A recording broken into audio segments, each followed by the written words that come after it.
may pinakaimportanteng roles si Facebook dito sa kanyang platform na kailangan nating sundin. Ito yung mga batas niya talaga. Dahil kapag hindi natin ito sinunod, pagkakaroon ng problema yung account natin, mahihirapan tayong umangat dito. So, dapat alamin natin yung mga batas niya at sundin kung gusto mo talagang magtagumpay dito. So, ito yung mga batas or mga rules na pinaka-importante na kailangan talaga nating sundin. Una dito, ito yung violence at criminal behavior. Ito yung tungkol sa dugo, away, barilan, pananakit. Wag kayo talagang mag-a-upload ng ganitong mga klaseng content. Yung pagtuturo kung paano gumawa ng bomba, pagtuturo paano gumawa ng mga ipinagbabawal na gamot. So, ito talaga ay bawal sa batas ni Facebook. At pangalawa, itong safety.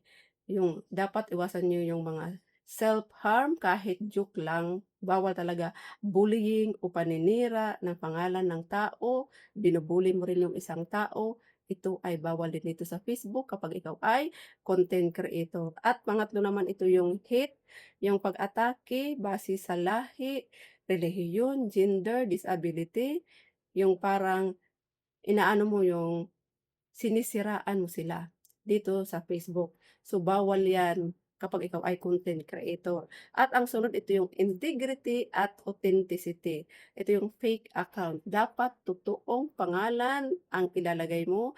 Iwasan mo rin yung engagement bait, panlilin lang or parang inuutusan mo yung mga audience para lang may mag-like, comment at share sa mga content mo.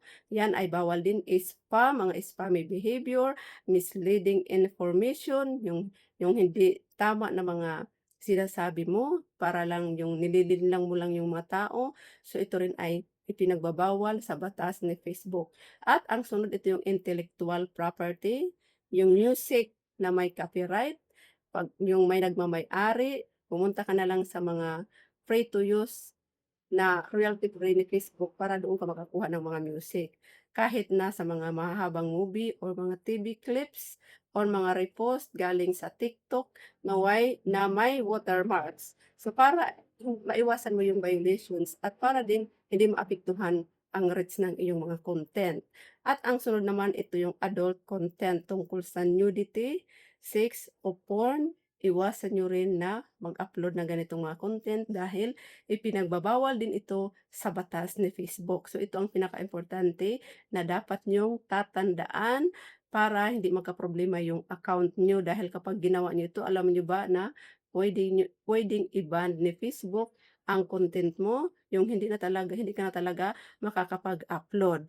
So, dapat mag-iingat tayo. Alamin natin kung ano yung mga community standard at batas ni Facebook para naman hindi masayang yung mga paggawa natin ng content dito, paghihirap natin araw-araw, mas maganda yung may alam tayo. So, yun lang, kung hindi pa kayo nakapalo, paki-follow na rin at share. Thank you.